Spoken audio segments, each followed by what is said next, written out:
Morning, y'all. Get on. I am.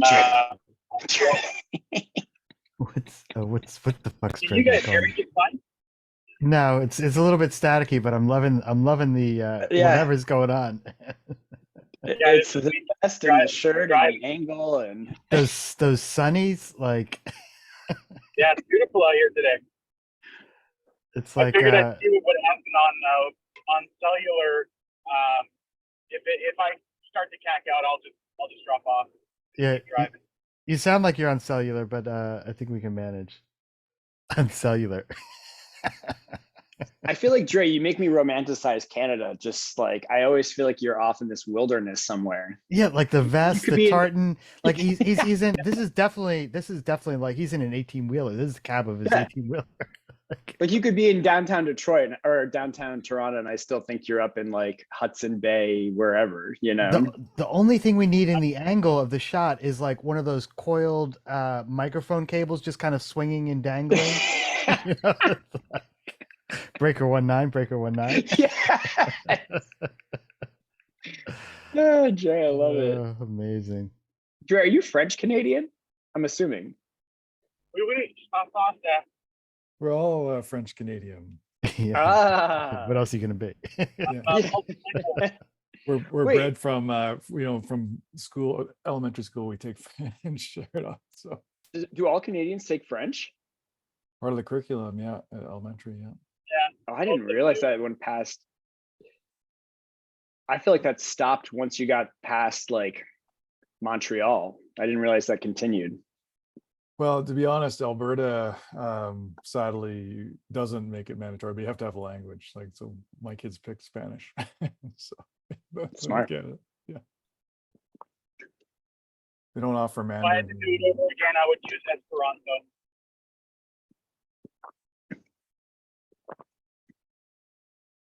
Where's Dre? Where are you broadcasting from, Dre? I didn't hear that. Oh, that's why my joke didn't land. I'm just driving out. I'm leaving Toronto now. I'm heading up north to Sudbury. Oh yeah, that's the best thing to do. Leave Toronto. That's great. That's what I would do. I did do. Sudbury. Oh my goodness. Nickel capital. Steve, Yep. where are you? I'm in Calgary. How warm is it there? Actually, right next to Banff. So everybody knows Oh, where nice. Banff, everybody knows where Banff is. Yep. What's the temperature here? Right around 0. Our 2 feet of snow is almost melted off. Nothing. There's no temperature. Doesn't exist. Flatlined. It depends on how thick your jacket is, I guess. We do all own really thick down jackets up here.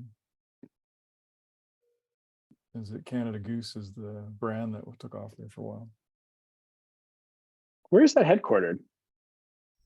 I don't know. I've never I'm really gonna look that up. thought about it.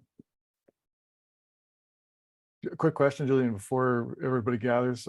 It may be awkward. I can't get in. Not that I can't get in. I can't juggle my schedule to be there next Wednesday. I want to be.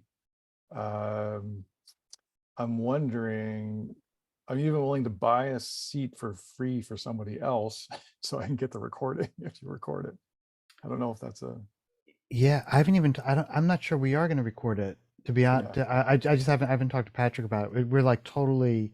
Yeah. It's literally it's Julian's liquor store holdup approach to planning an event. Just give me your money. But the latest podcast kind of covers some of it. Mhm. Yeah, no, there's nothing replaces being there and just being very Nothing tactile. replaces being there. I mean, if it works out, we'll probably do it again. And the other, so is it like that's just your Wednesdays kind of thing? Is that Just yeah? Well, the mornings I got to get a cortisone shot, and they're hard to book here. And Yeah. I waited a couple of months for that. So right at the time, like right at 10 o'clock, because it's 9 a.m. right? So so it's 9 a.m. and 3 p.m. The two of them. yeah. And then in the afternoon, I'm driving. I'm on the road. I guess I could do it. Okay, no, Dre is doing something I would never do. I guess he's showing that it's possible to be live on the road. Yeah. My wife would kill me though, because I'll be driving my daughter. Listening. It's one thing when you're alone. It's nothing. Right. Your offspring is at risk. Sorry about that. It's a, you know, it's a whack-a-mole thing, totally. No worries. Yeah, no, I just curious. Yeah, if you're recording it, I'd throw some money in Patreon somewhere just to get out that recording. Yeah. I'm good. I'm so literally have not hasn't even come up as a question with Patrick. Well, it could be a Patreon what do you call it? Well, stimulator or something Yeah. to get access. Anyway, Yeah. that's all. Just sorry, I just Yeah. but I support it. I want to be there. I appreciate that. I appreciate that. Um, I want to believe. I want to. I'm sure we'll do more. Like this is the first, you know, it's like, well, it's different, you know, like do and you know, you start with the name, design fiction debrief. Oh, that sounds like a thing. What would that be? I just love this group. Like I'm Yeah. so focused on getting my dissertation written. I'm actually going to be multitasking here a bit, Yeah. but I'll always. tell you, I'll tell you the secret words that were uttered when I was trying to get my dissertation done. It was just press print. Chances are it's actually done. Then Yeah, like, I don't know, this one turn of phrase, wow. I mean, this is going to define me for the rest of my professional career, so I should get it right. You know, it's like really 12 people are going to read it. I know, and that's why I said And one of them might be like one of your parents. and they won't, and my Yeah. wife won't. My wife won't even read it. Yeah. She'll like take a copy, and that's nice, honey. Yeah. Yeah, excellent. Mine's sitting over there, 2 copies. I don't even think the binding has been cracked. I mean, I know my advisors read it, but Well, to get obviously, well, most of it probably. You don't know if they read every word. yeah. So.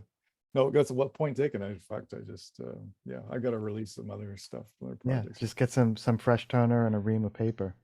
Yeah, just print them. I did that this week. I actually printed off a couple of my fictions that I want to try and get out. But yeah, just hit print. Nice. Yeah. I did too. I was speaking of printing out fictions, I was printing out a couple of the Android sheep. That was fucking fun.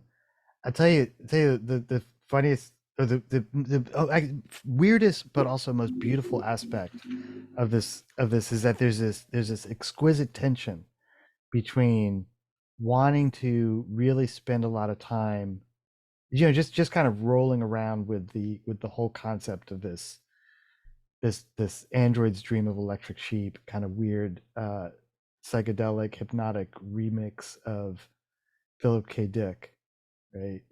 Which I just love the idea. And then there's also then there's this is the whole thing. It's like you want to be fun and creative and imaginative on one side, and the other side there's like this box, and you know that box, like to your point, Steve, that box is like I need to get this. I desire to get this work done, and in order to do that, you got to have this kind of connection between your imagination, creativity, your desire to express certain ideas, and to be be novel and engaging and all that kind of stuff. Like, yeah, that sounds like a really great creative challenge.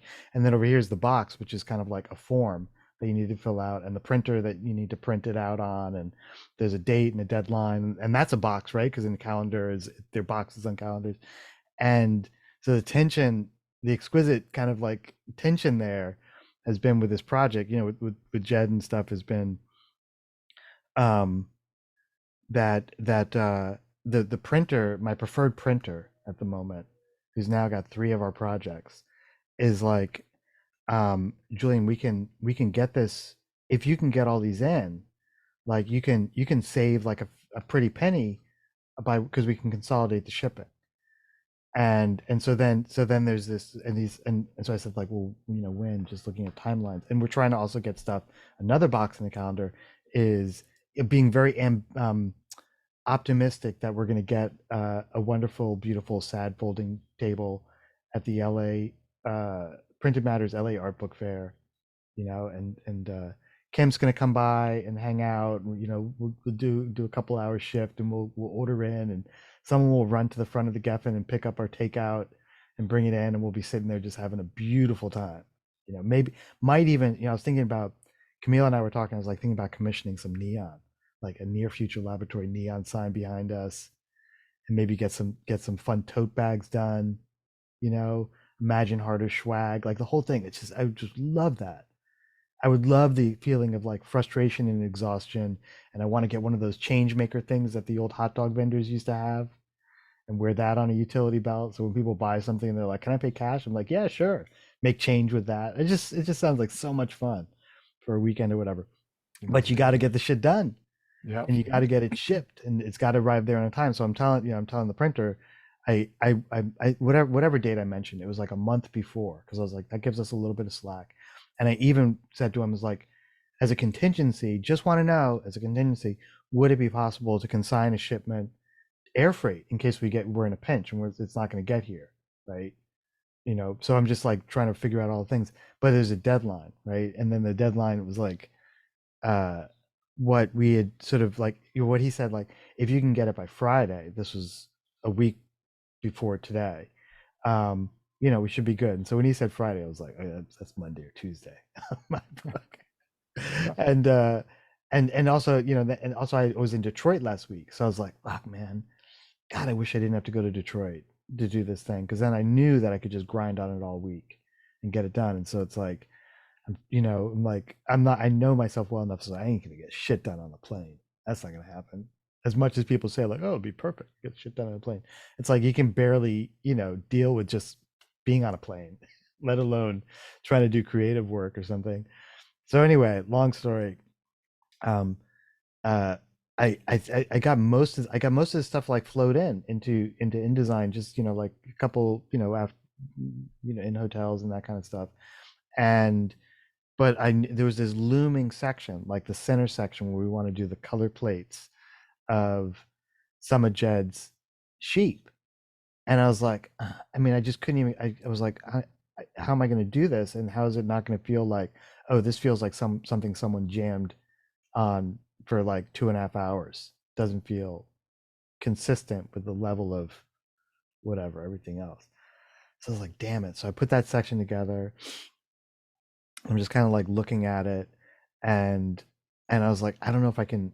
I'm not. I couldn't find the creative quan to actually start annotating the sheep. So I was actually feeling like myself giving in to the deadline and everything else. Be like, I mean, maybe it's just fine if it's just the sheep with no annotation. It's like, I don't know. And Bargaining. yeah, I was totally bargaining with myself, and I was like, let me just mess around with this for a couple hours. And I started annotating some. I was like, okay, maybe this is working a little bit better. And so I was like, okay, now I'm done. Feels good. And I sent it to the print. I sent the whole book to the printer, and they're super diligent. It seems like this is the first time I've used them, where they're kind of like, okay, there's a little bit of a kind of production issues, and these are the kind of things that make me a little bit anxious, because I'm no expert at this stuff. So when they're telling me like there's a thin K line on the right side of, this page, I'm kind of like, I wonder what that could mean. As you said, looking around and tweaking stuff, just, and they're good enough where I just say like, I don't know what that means. And they kind of, help and nudge and that kind of thing. But then because the workflow is such that I'll do stuff, send it to them pretty late at night, and they might send something back in my middle of the morning, like 3 o'clock in the morning or something. So in the morning I got something, I'm like looking at it, I was like, okay, well, I know the cycle, like I basically have the day. And I don't like that, because I want it to move quick. I wish they were standing over my shoulder, but it gives me a day. So some days I'm just sitting there, it's like, okay, well, I got a day, like let me put a little bit more into this. And things start building, and now I'm feeling like better. Like I'm like, okay, I'm dealing with this conflict of, they're in my mind structure, they're the boxes, because they're just all about production. They're all about like, and they're sending notes that sometimes they shouldn't. I mean, it's just me, it's not them. It's just like they're slightly activating, this term activating, kind of like, what are you trying to say about me? Kind of thing. They'll be like, just want to check like page 79, 84, 76, 12 through, are blank. Do you mean this? And it's like, why the fuck wouldn't I mean that? Do you think I look at blank pages and I'm kind of like, missing it? Like, do you not realize that I flip through every page of the PDF before I send it? What's wrong with you? Of course I don't say that, but in my head it's like the first reaction is like pure, it's 100% pure unregulated emotion. What are you trying to say? And so then you go back in, and because you're kind of contending with this thing, you're kind of like, well, to the blank pages thing, I was like, well, I'm already kind of composing the draft email, responding to it. Like, yes, those are intentionally blank. I was like, wait, intentionally blank. That's a thing. I've seen that in Grumman, manuals for servicing the RL7/12 S-band relay system. I'm going to mark those pages, this page intentionally blank, right? I mean, that's the thing. It's, it's well worn and well trodden, but it fits within an idiom of things that are like manual like or whatever. Mhm. So I put those on those blank pages. I'm like, now it's looking better. I like this, so that conflict with the contingencies of structure, the annoyance actually does just this amazing backflip and becomes like this beautiful thing, I'm not saying that, it's genius, but it's just like, that was cool. Like I was actually now collaborating with the thing that was annoying me and making something new and fresh and kind of cool. And so just to that point, so I send, so then I send the next draft and it's got a bunch of other fixes. I'm feeling happy with it. I sent a little screen grab to just in a text message to I forgot who it was. There's someone in the community who I have just a regular SMS text message with, and they were like, that's cool. Like, and then they just sort of said some joke back, and I was like, that joke's funny. Like, I'm going to integrate that joke into one of the sheep descriptions. It becomes that. And then I send one to Jed, and Jed sends a picture of his like left leg with a Pepperidge Farm Milano cookie wrapper on it. I was like, Pepperidge Farm. That's a good one. And so that now I'm spending like, an hour and a half getting the Pepperidge Farm logo, cleaned up and beautified and like and I had to find the Milano, font. I couldn't find the font, but I found someone who had done a rebranding for whatever reason as for portfolio piece. And I could trace the Milano thing and I added that in there. And now there's a Pepperidge Farm angle so that this particular sheep makes crackers. Including Milano cookies. And there might be an Oreo collab coming up next season. We can only hope. And so these things like these kind of like that back and forth, I just had to say it was exquisite. Like those taking that opportunity to turn turn the frown upside down, turn it into something beautiful. So with the, my very diligent, very literal printer people, I'm glad they're diligent. I'm glad they're literal. Like one of the guys who's like the pre-press engineer or whatever, he sent me a note, just kind of out of band. It wasn't in the thread. He's like, hey, Julian, you got a typo on this page. Oh man, like you care, and you're reading it. Okay, this is great. So in the back and forth, this was yesterday. I get the notes back from them like, looking good, looks clean, very good. We're gonna fix this one thing for you, so you don't have to waste your time with it. And just want to know the pages that were blank now say this page intentionally blank. Is that a note to us, or do you want to print that? I thought that was genius. I mean, it was kind of like, what is going on? Like, where is reality, you guys? Like, what's the book and what isn't? They're like the straight man though on a comedy team, right? Like Yeah, they're playing it completely straight, and then there's that humor, but that's coming out on the other side, the creative side.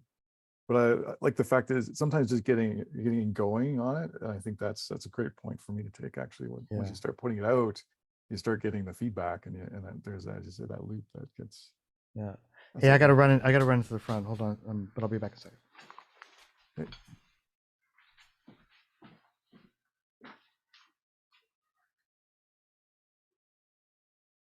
Now, what are we going to talk about?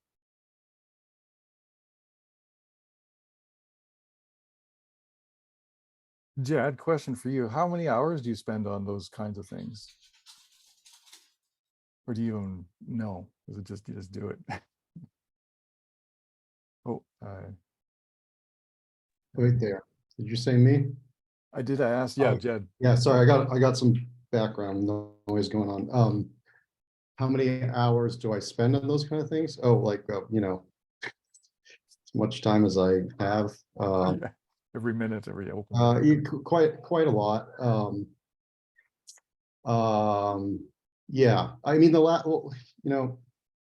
it's kind of, I guess this the Android sheet project here has been going on, I don't maybe 2 months ish, maybe a little longer. And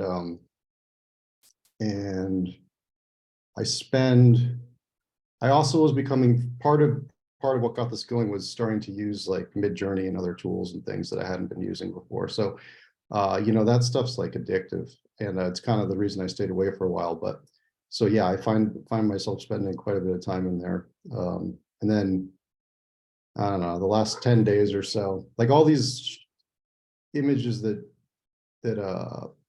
Julian's working with this past week are ones that have been made probably over the last 10 days because the version 5 came out. So I kind of went down a big rabbit hole with like figuring out that, turning those knobs a bit and evolving them a bit more. So yeah, there was quite a bit of time spent. I kind of lose track. I do a lot of it in the evening because sometimes my days are a little distracted. But I don't know. I don't know how much time I spend. I probably sit down for a few hours at a time when I do it. You can, yeah, and I'm like that too. I'll work in the wee hours in the morning because everybody's like settled down. So Yeah, it's a little easier to. except for the cats, but they entertain themselves. So Yeah. Yeah, but I generally work in like cycles of intense behavior, and then I like chill for a couple days. It's just sort of how I kind of process.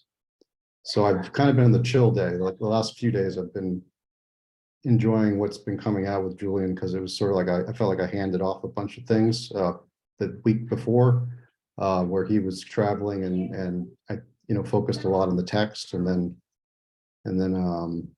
I was able to kind of provide a bunch of new.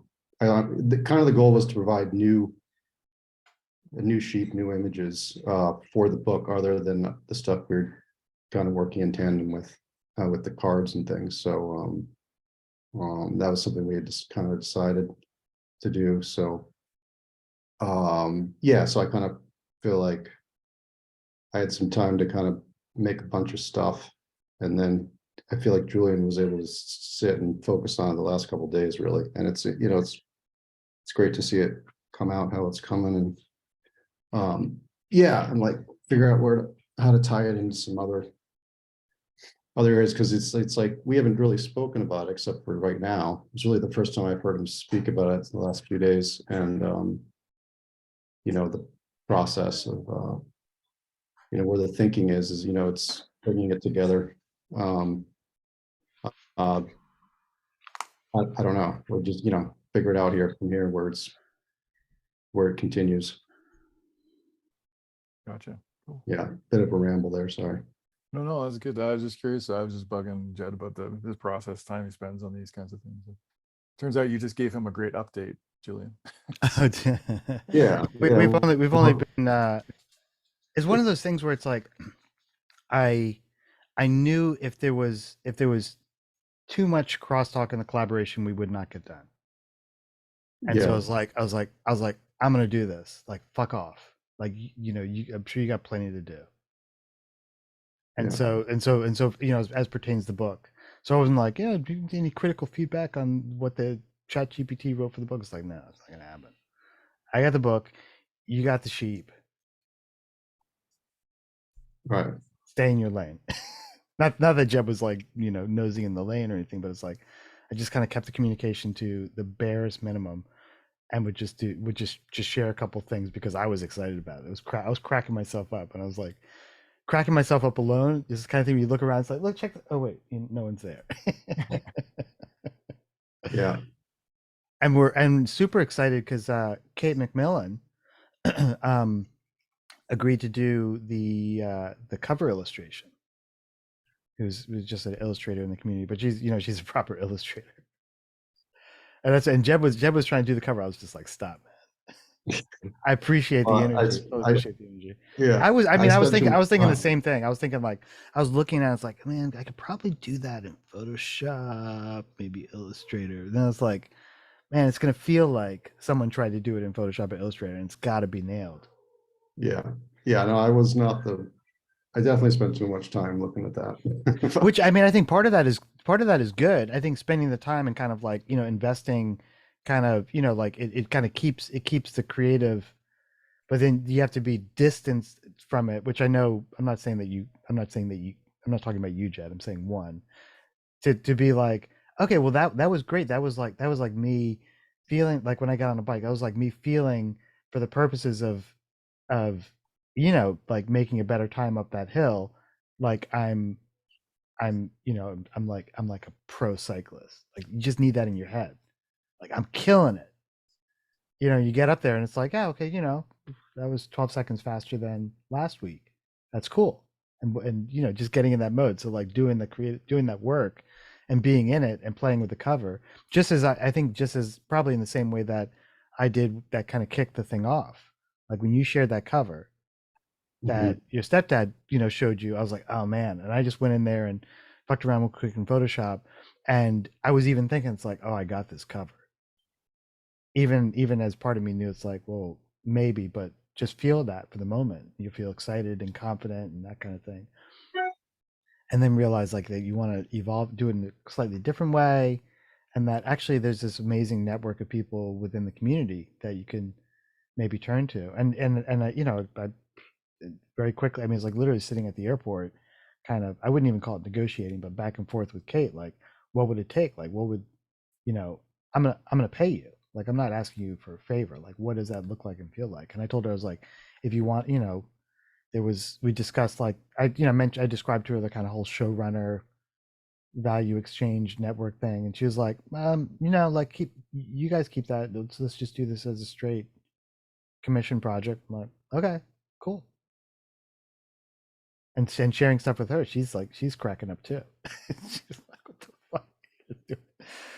I think that's important though. For me, that's a great process point, because if you don't sort of put that commitment in, you don't get that conceptual leap, right? But when you hand that off to the person doing the final crafting, they know how to work the tools. So now they got the concept to. But they're also going to add some stuff to it. If they're part of the community, they're not only going to take their skill, but they're going to add their own sense of it to it. Yeah, too. So, she sent sketches. So she's. I was like, yeah, man, that's your. Just keep going. You're on point. You're on point. I love the. It's gonna. The sheep's gonna coil into an RJ45 cable. Like in the original one, it coils into just like an electrical outlet plug. RJ45 feels right. It feels right. So recognizable. Like at first I was like, lightning connector. I was like, I don't know. Feels too, maybe a little bit too on the nose somehow or something. I don't know.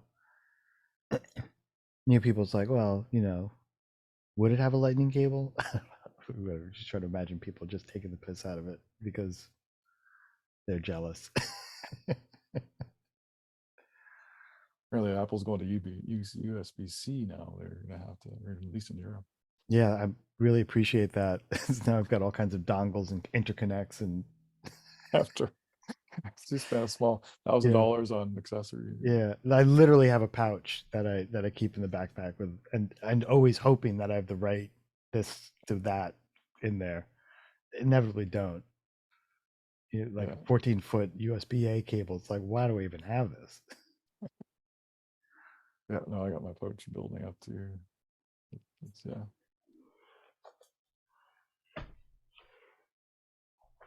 So I'm excited about that one. That's that is now properly with the printer. That one, Imagine Harder, and the 10th anniversary TBD catalog. So are they still cool with the time frame being a week off? You don't know. Hard to say. Not 100%. Yeah. I mean, I think if I was looking at the thing, the biggest gap is the shipping, or it's a significant thing. I would say at least half the time is the shipping. Yeah. It seemed like from the thing. And I was like, well, I'll just maybe, I was thinking about air freight. That's what I did with Amada. I mean, just air freighted that stuff. And I don't remember it being like super expensive. And these were big pallets. Right. I think there were like 7 big pallets. I can't remember what the number was. But then I was like, oh shit, that was like 10 years ago. And like, especially during COVID, like all the logistics costs just like tenfold, literally. Yeah. And more. And And I think, you know, there's some people say like, well, technically they should have come down, but I think that the logistics companies are just kind of keeping them high just cause. And also people are saying like, well, there are fewer flights that are going in general, and so fewer opportunities for remnant space on cargo holds for stuff. I don't know, but their air freight. I was saying like, well, just you know, for example, 100 it's supposed to be air freighted 100 of each, and I didn't actually run the numbers, but when they said $1,700, I was like, okay, we're gonna try to avoid that as much as possible. I think some of the flights, the problem is that you can't find aircrew right now too. So there's no. Oh, is that a thing too? Oh yeah. Well, my brother's he's a pilot for as captain for the American out of Phoenix, in Texas mostly, but they don't. Yeah, just getting a crew together. They'll still have this flight schedule, but if they don't, if they're missing a crew, you still need two, right seat, left seat, to fly a cargo plane. So. Yeah. Everybody's disappeared. Nobody wants to work anymore. They want to do this work kind of work. What's this kind of work? I don't know. This kind of work, just like as you just said, having fun, cracking yourself up. If you can crack yourself up while you're doing your work, then I don't know if that's even work anymore.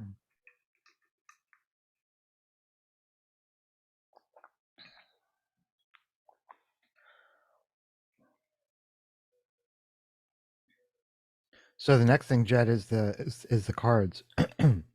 Start figuring that out. Yeah. Yeah, I think I left off right when you walked back. I was kind of like, all the stuff you've been up to the last few days, I've, been kind of in parallel thinking about the work that's been done on the cards thus far, and how it comes together, how it's separate. But yeah, I'm interested in that. Sorry, I got my little guy's in the background. Give me a sec. I'll be back.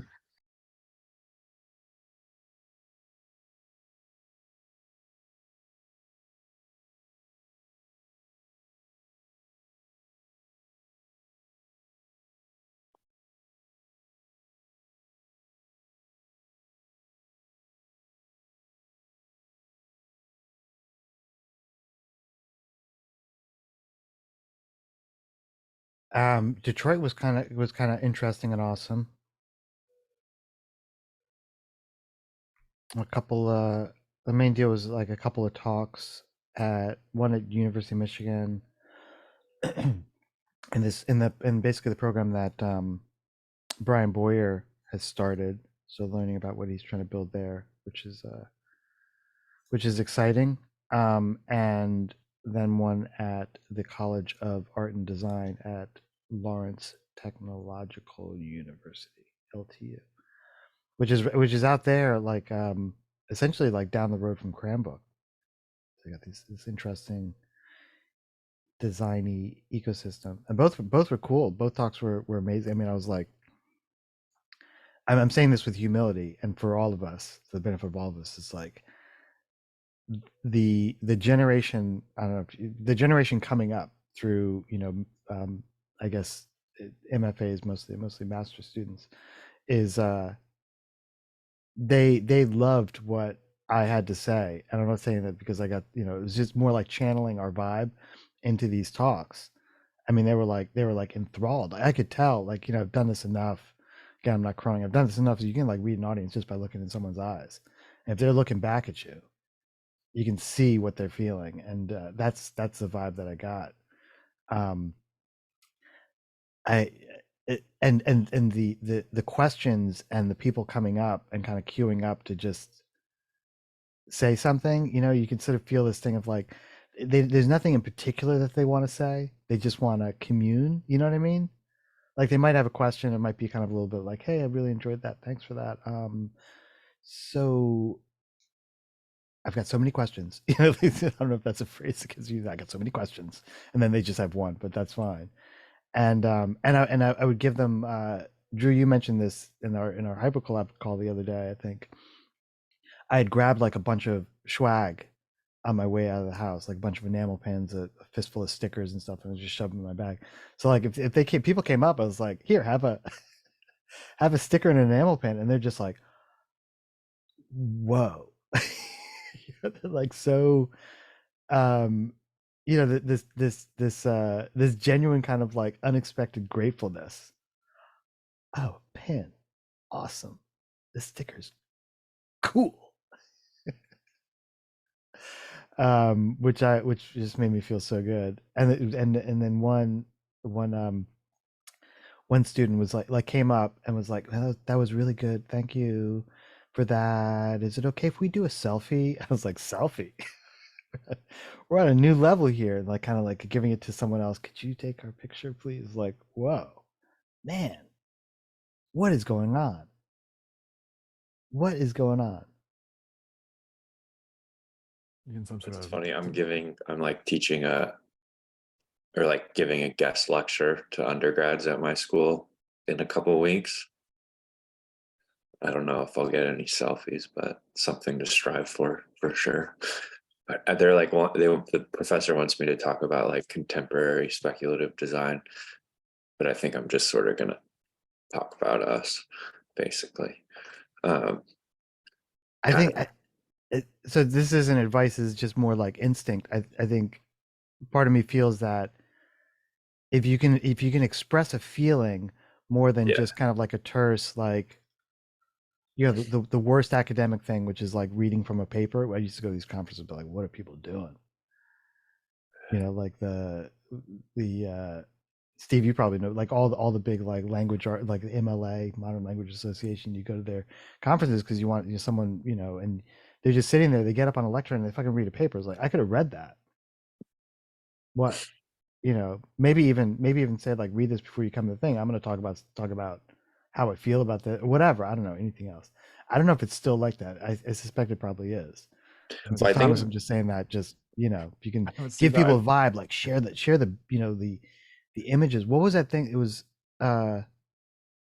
Overlobe in the Discord sent me a link to that solar punk thing, which I really enjoyed. But it was about creating vibe, not creating theory. Yes. Yeah, I think that gets really well, because it's an academic setting, they really want to like make this a theory and an academic thing, and then it gets like overly well, I guess you were kind of at the heart of it.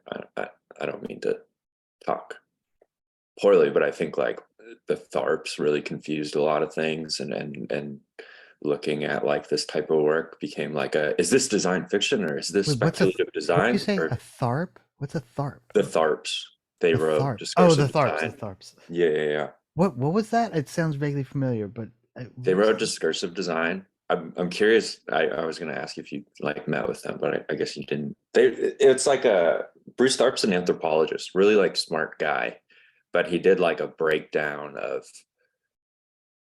I mean, the book's really dense, but it's like a breakdown of like the methods and tools used in like speculative or like critical design, and like really does a very deep like categorization of like what designers are doing and how it works. And then you read that and you show that to students, and all of a sudden discussions around design fiction or speculative design suddenly turned into like, well, is this speculative design or is this design fiction or is this futures design? And it's a very like, suddenly like the whole point of all of these pieces is kind of missed, because it's like, wait, what is this? And that's all the conversation becomes, and it's not like about like sparking imagination. That's so theorized. So it sounds vaguely familiar. So the name now is familiar. I've not read the book, and or whatever the work is, and it just hasn't bubbled up. But that's structure coming in and beating the fuck out of imagination, and that's not helpful. I think, especially when you're trying to foster kind of the whatever, the creative spirit or whatever you want to call it, like that. That is not the music you want, because then the conversation is like, well, that's not actually design fiction because like, look at this here, and you're kind of like, yeah, I don't know, call it call it buttered toast. I don't care what you call it. I made this thing. Right. Yeah, it's like you're missing, like, whether it's one of these things or all of these things, how does this like make you feel? um and yeah, I mean, I think that's sort of like the main point I want to make, is like the point of this isn't to figure out what the thing is, it's to like maybe, you know, become, I don't know, like become, it's a great way or a tool to like train yourself to become a more imaginative and creative person. And whether you like want to focus your work on futures or just like are more curious about like graphic design, it's a good thing to do to make yourself think more outside of the box. I think that's like the main point I want to make. But Yeah, yeah, academics it's sort of tend an to, as you say, interesting. That could even be a part of the topic. I mean, you know, just giving them a kind of your take on how, I don't know what it is, like what you were saying, just like a sort of like, I'm just, you know, just stepping back from this. So this is what we're going to talk about. Stepping back from this, like there are a couple ways into this kind of work, and you could even be like, I mean, this is what I kind of said in my talk, so I'm not telling you to say it necessarily. I mean, unless you're feeling it's like, because like there's the, I'm gonna go out on a limb here, and I think one talk is like, I'm gonna say that probably everyone here would rather be just sort of, you know, doing their own beautiful thing in their studio. I'm not saying like necessarily alone, but it's like at some point, you know, you're in your studio and you're kind of like, well, this isn't quite working because I need to buy some supplies and I don't have money for the supplies. So let me apply for this grant. And as soon as you say that or think that, now structures, you know, joined you in the studio. Right? Mhm. Or to your point, it's like if you say, well, I want to really understand the relationship between speculative design and design fiction. It's like, okay, you know, but now you know you're that's what you're doing. And then if you read, you know, the Tharps or whatever, now structure's really in the room because now you're actually questioning what you're doing and what category it fits in. You know what I mean? So it's like at some point you just want to do the work and find the Yeah. way to do the work and find the way to relate the work to structure in a collaborative way. And so I'm totally going out. This might be complete bullshit, but to say like what you described and what my first impulse and instinct is around the Tharp thing you mentioned is like that is the impulse there is to just define what the imagination is doing. And that's not maybe what imagination wants. Imagination just wants to do its thing. And if you want to put it into categories, it's like it almost feels like that's a crutch to doing the work. Let me define what the nature of the work is before I actually do it. Matter of fact, let me write a whole book about it. And Yeah. it's like it feels like it's coming in with like a ball bat and just beating the fuck out of imagination. I'll tell you what you're doing. I'll tell you what it's called. Yeah. I mean, it's an interesting book as a whole. And I think if you like know how to hold it and like hold what's in it the right way, then like you can learn some things. But the way it's just like framed, it's very much what you're saying of like, this is what it is and this is what you're doing and this is how you do it. And it's like, I don't know. It's like a book of kind of frameworks in a way. And like, if you don't know how to like relate to frameworks in a productive way, and if you don't know how to like throw it away if you don't like it, you know, it's a lot different than like it. In a way, I think it's like similar to like a pilot's manual, which you like really need to follow. But this isn't flying a plane. Like this is a much more you build your own plane, I guess. I like the term chaos pilot with a K. I mean, it's right. I was on another call recently. Somebody brought up the Zen and the Art of Motorcycle Maintenance quote about like looking into the future, nothing makes sense, but looking back from the future, it all makes sense. But that seems like a pretty, you know, good distillation of like the difference between speculative futures and design fiction. Like a lot of these practices teach you how to look ahead, and like the positionality of design fiction is that like you're looking back. Like we went and we came back and this stuff was already there. So less what if. I'm like, no, it's real. Like now, and then you reason backwards from that space. Yeah, and DeBono covered that in the serious creativity stuff like that. You can sometimes you can only make sense of it in that reverse order. There's no logicking your way forward figuring that out. So, but that's what academics do. They love to just sort of classify things, right? They're just putting with a little pin board with the little specimens, being pinned into their proper genus and categories, and they get paid to do that. So I see that kind of thing as much sort of the analytical techniques as training wheels for being able to kind of develop a fluid practice for things. When I started programming, we had all of these names for the bits and pieces of syntactic structure that you use to sort of apply certain problems. And I don't remember the names for them. I use them and I know how to use them, hopefully pretty well these days. But the only time I would ever bring them up is talking to somebody in their first, 4 or 5 years of programming experience, because I program on vibes, basically. And so, yeah, those analytical structures are definitely important for beginners in a field because they need to have that stuff. But the goal of them ultimately is also to become kind of reflexive, so that you can kind of look past them all. But it's very, very hard for people to be able to develop that level of skill without any kind of infrastructure to grow their knowledge on, I think. So yeah, I try to keep memory of what it was like not to know everything I know, particularly about programming. But yeah, it's hard because of how soft and philosophical it's been allowed to become after 25 years. That's a point. I like the point too. This is actually helping with my defense, and I know this stuff's going to come up, and when I do the defense, is that trying to say what is it you're talking about, and that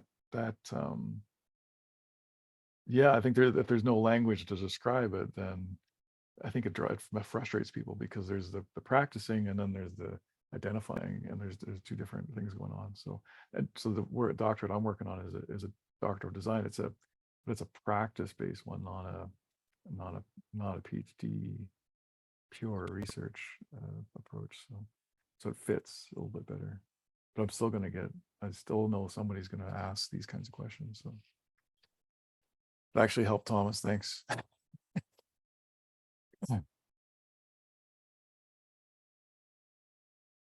I mean, yeah, I think it's interesting because it is like, I definitely needed a certain place to start. Like, I've definitely read those books, but it's like I guess it's like a kind of, no, I don't know. You have to like engage with it and then like kind of let them go at a certain point. Have you seen the MIT Press one, Speculative Everything? Yeah. It's older. Yeah.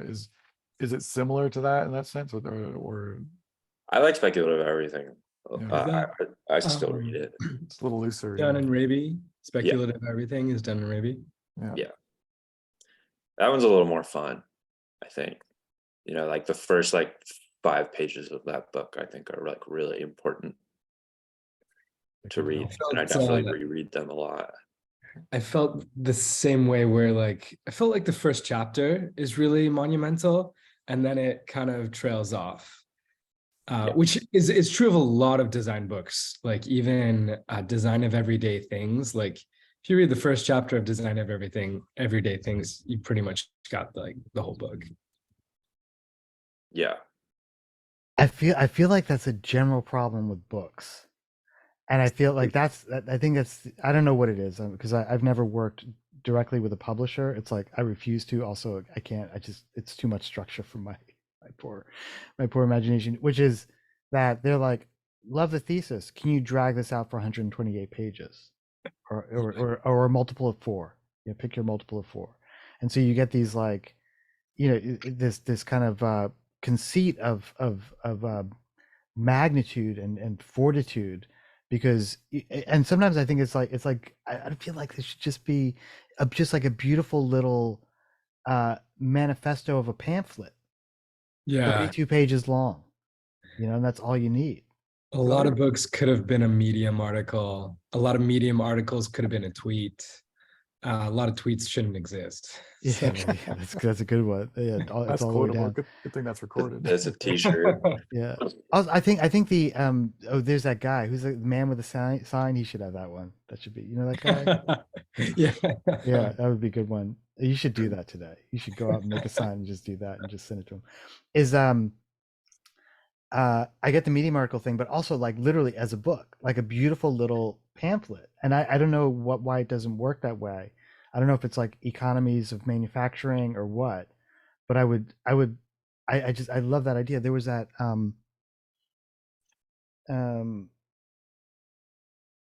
you know, even this feels like it kind of goes in that territory, but it's like in terms of scale, it's like it's just crank. Actually, maybe it's too long. It probably is. Yeah. I So don't you know. know, so I'm going to throw, this is a little weird hyperbole I've just found out doing my key informant interviews, is that back in the day, I guess it would have been in the Enlightenment days, the novella wasn't just a short book. It was actually designed, it was actually created to look at, like, I take a hard look at the present because there's something that hasn't been fully identified yet, but we all know it's there. And so by writing the novella, it was the fiction, the camus, right? Fiction, through this fiction we can tell, or through this lie of fiction we can tell the truth. And so it was a way of identifying the truth.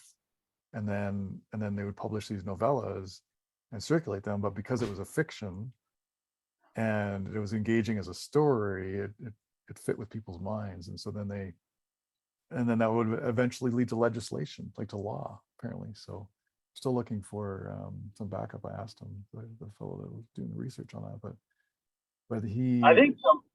yeah, go ahead. I was gonna say, I think the majority of books are just forced to be too long. Like I look at the Malcolm Gladwell as a perfect example. Like every one of his books started out as an article. It's a really good article, and then he just, you know, the most popular articles get turned into books. Books drag it out for pages and pages. And you get exactly the same thing by reading the article. So I'm all for like shorter books and novellas and collections of essays. Yeah, you'd be better off to make more money doing a year-long speaking tour with a really good pamphlet, where the pamphlet is free and you get $50,000 every single time you talk. Like it. I linked in the chat an article by Andy Matuszek, Why Books Don't Work. And one of the things that he writes, or at least I get out of it, because this is one of my points of obsession, is that books are a hedge in terms of a combination of different sort of intended audiences and functions. And so the intermingling of all of those with the supposition that it's the only thing that you can build as a vehicle for getting a thing across means that you need to have these mixtures of repetition. Matuszek's whole shtick is spaced repetition. And so there needs to be sort of an implied reading speed or sort of persistence level with the material, as well as sort of a general meaning level of forgettableness or forgetfulness, either of the person or of the subject material. And you know, it's really important to recontextualize that information in its in the context of what kind of media is really available today, in order to think about what the best form factor for it is. And like you said, like some of it is a Medium article, some of it is a tweet, but some of it is a persistent relationship. And if you have that ability to kind of offer that, then that's manifestly different in terms of what it can do as a relationship with a concept or a set of factual materials. And it's cool that books exist, but it's a shame that people haven't kind of gone, well, books are the best thing that we could do at the time of the printing press. What are the other relationships we have now, and what are the ways we can use them to do book-like goals? Yeah. I like it. And then you talking about like sort of like Malcolm Gladwell nonfiction stuff like Jay was talking about, or like stories like fiction, like just telling a story like a science fiction? Both. Like Matuszyk's bit on why books don't work is primarily on sort of textbooks and other sort of nonfiction, intellectual media kind of stuff. Okay. But it applies to all of them, where if there's a visual description, having some kind of representation of that, or having some kind of performance of that information, all of those are interesting and valid, particularly, you know, if the future goes the way that it seems like it will. But it's, you know, it's important to think about what it is that books really are doing in order to be able to kind of adapt some of the capabilities that we have today and in the future to those serious jobs. You know, the thing that I'm frustrated by within the context of computing is that a lot of the people who are good at making interactive and pretty things come from video games and movies, and they have a very particular sense of what all of those capabilities should be marshaled in support of. And mostly it's not the sort of things, it's this not the sort of jobs that books are currently the least worst tool for. So then they design things that lean toward the spectacular, but away from what people actually need out of them. And so we end up talking past each other. But anyway, yeah. What was that? I like name books. again? No, fair enough. And I think that's a good point about sort of the appropriateness of the medium and being sensitive to that. Sorry, what was the name of the lady that wrote the book, The Why Don't Books Work? I didn't catch the name you mentioned. Yeah. Me? Brendan, yeah. Sorry, Brandel, yeah. You just mentioned the person who wrote that, why I think you said something about why books don't work. Was it? What? Yes, it's why books don't work. I linked it in the Discord office hours chat. Andy Matuszczyk. Okay, Andy Matuszczyk. Okay. Thank you for posting it.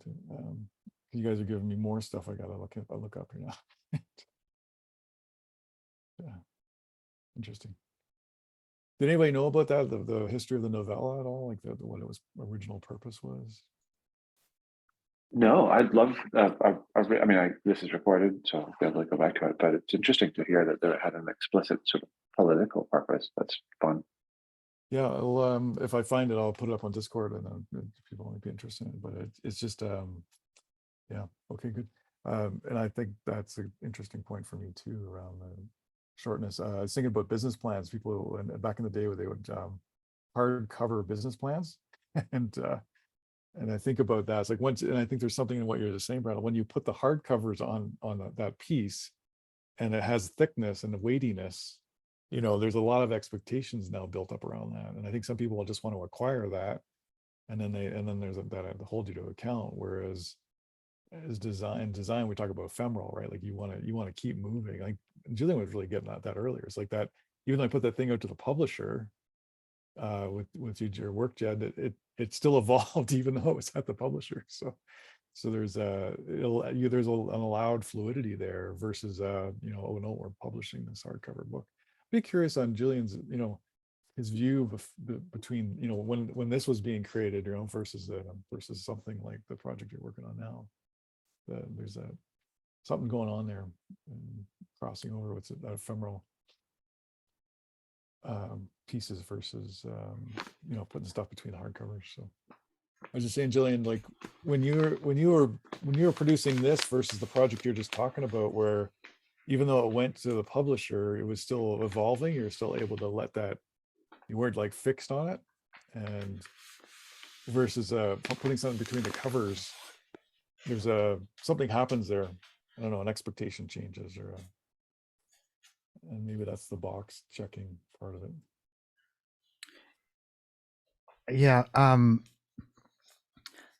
not sure what you're asking, but that's fine. But I tell you what, when you say that, like the thing that comes to mind in relationship also to what's going on with this other stuff is that it was a wonderfully different kind of beast, because it was amongst, I mean, if I like all told, probably like 7 or 8 minds, you know, kind of trying to do something collectively, which is really hard, especially because of the feeling. I think the feeling and the stakes in it were variable, and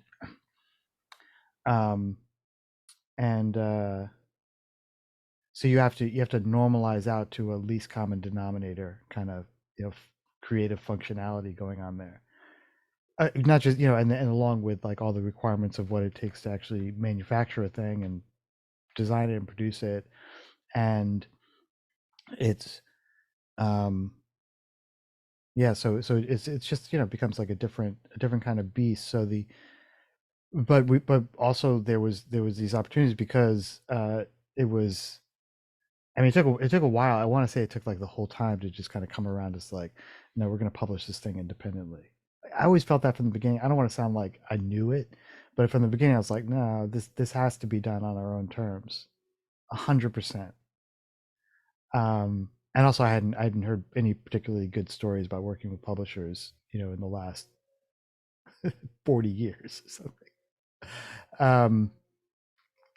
So yeah, so it was, there was a lot of opportunity for expansiveness around the, you know, the production and design, but then that was also a lot of responsibility. Like, we have to do this stuff. And they, you know, there were conflicts that I want to say were generative, that resulted in like, okay, well, you know, that maybe this became better. Yeah, there's that fluidity in that, and that production piece, it sounds like, versus a hardcover nonfiction. Yeah, creation. or just doing something complete, like on one's own, which, you know, one level is kind of like, man, that sounds great. Another level, it's like, okay, that's also now all the responsibility. You know, so like yeah, it was Just seems to get better when there's others sensitive bringing something to it. I know that you're supposed to say that, and I'm not always convinced. Of course, it's gonna be better with more people. Of course, it's like, I think you know, you find you not always. Not always, yeah. Yeah, you know, just to for, you know, whatever, just kind of, okay, well, you know, maybe at one point it does, and then something happens over the course of the years where it's kind of like, actually, no, this isn't how I want to work anymore.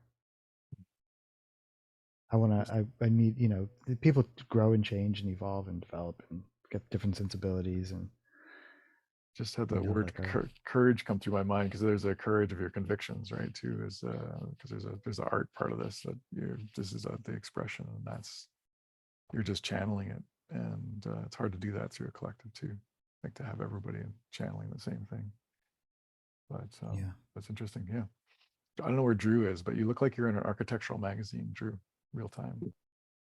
I don't know if you can hear me all right. I'm in the Santiago Calatrava wing of the Milwaukee Art Museum. I heard museum. Yeah, you sound like you're underwater. Sorry. But it makes sense, museum. Some cool museum. Did you say the Milwaukee Art Museum? It's frozen. I think he probably got a Wi-Fi connection at the museum. It's not the greatest. Has anyone been to that art museum in Milwaukee? Kind of looks like it. The one that Calatrava did. Drew, your mic is muted. I still talking to a milkshake. Yeah, talking through a milkshake.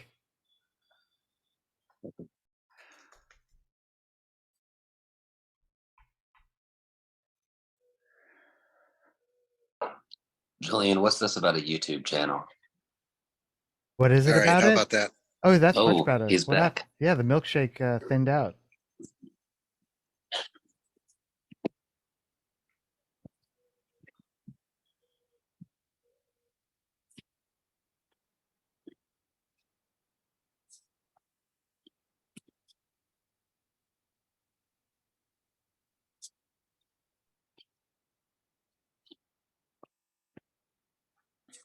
What were we asking about the YouTube channel, Aaron?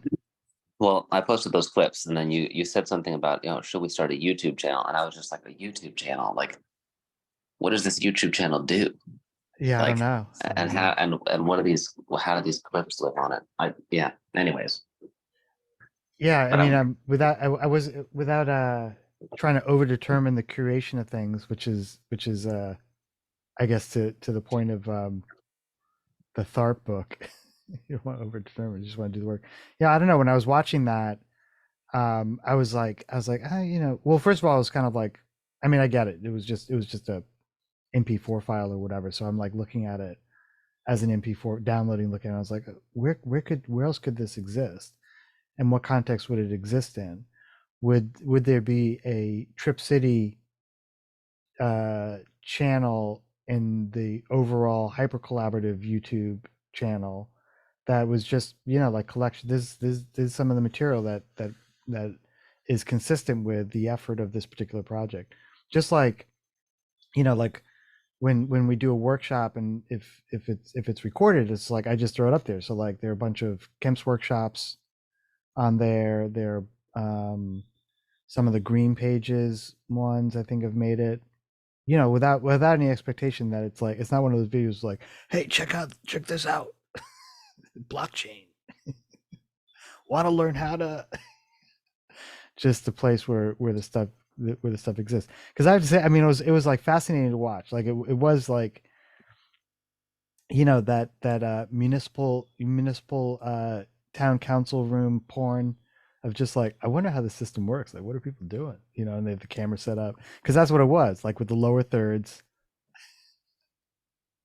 And there you are holding forth, and you were so articulate, and so you weren't, because sometimes you go to those things and you just like, just sit the fuck down. You're not making any sense, and you were just like, you were on point. You know what I mean? yeah, It's like, yeah. it's like you're a pro. I benefited from years of being a tomfoolery type, but Like it felt like you even had an inner sensitivity of the shot clock. It's like, take the shot, like you knew when the buzzer was going to hit.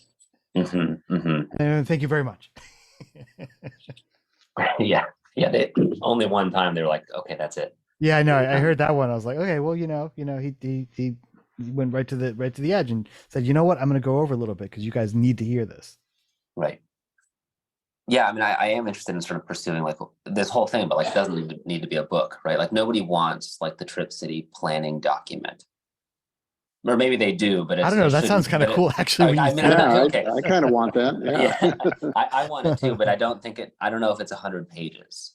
You know what I mean? Like I want to make that 100-page thing, but these like instances of like, the coverage from the city hall discussions, stuff like that, like the sort of, I don't know. I've gone like looking for media that even remotely addresses any of the things that I'm talking about, and it's like all buried within like, the Copenhagenizing of cities, or like how to build bicycle infrastructure, and or it's like somebody's podcast interview where they're talking about, as I said in that other talk, like the roll up to the ledge or whatever. Like nobody's really dealing with it. So I like taking it directly to like where the stuff needs to be discussed, which is like with the city department itself. And I guess that to me is like they need like both primary source experience, right? Like records of what it really feels like to do it. And then also like actionable documents, right? Like no finger wagging. I think that aspect of it can be skipped. So figuring out, what sorts of things can be provided, whether architectural drawings or firsthand accounts, or even like, pamphlets or like a deck, that like the director of streets for the SFMTA could take back to his team and be like, hey, we've never talked about skateboarding before. But this person's coming in to give us a talk, or it's a leave behind deck, and they're like, oh, I hadn't thought about that.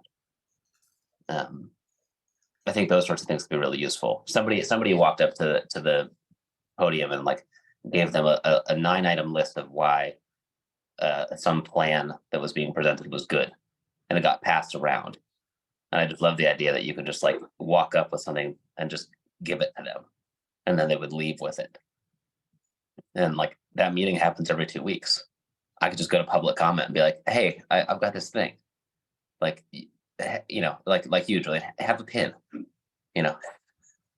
like give this a read, I'll see you in a couple weeks. Let me know. But I, Sounds like- you know, oh, go ahead, Steve. No, I was just gonna, that's really sparking some thoughts, because this is a way to you know, disseminate something from the future, right? Like you Exactly. got this total awesome opportunity to like I don't know, business talk channel, like you've got a channel now to get that, and then using that tool. But back to Julian's point with the pamphlet, right? Or even maybe the novella is really just like a little short piece. Like I was just thinking about that planning document. What about just the executive summary of that? You know, like Right, or like chapbooks, you know what I mean? Where Yeah. like, oh, like here's one chapter, you know, and it's 30 pages. I'll see you in 2 weeks. Like, you know, here's the next one. Yeah, But I mean, novella in installments or something. And then, right, exactly. And like I just like the idea of like I've been saying this now for a few different meetings, but like making as few people happy as necessary.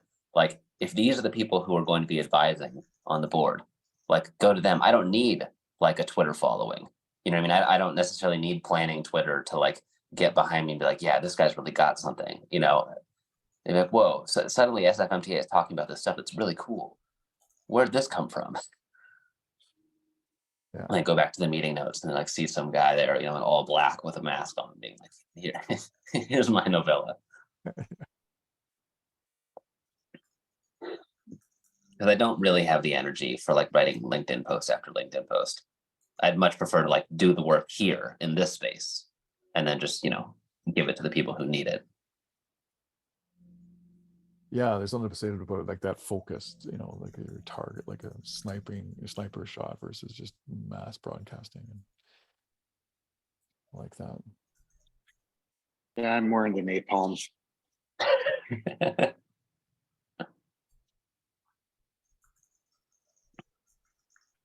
The smell of napalm in the morning. But to answer the earlier question, yeah, the Santiago Calatrava wing of the Milwaukee Art Museum, Nice. right across the street from the job of which it is my last day today. So I'm hanging out over here. Oh, there you go. I couldn't think of a better place to be rather than work. But yeah, I don't know, to that end, maybe that's the archetype, you know.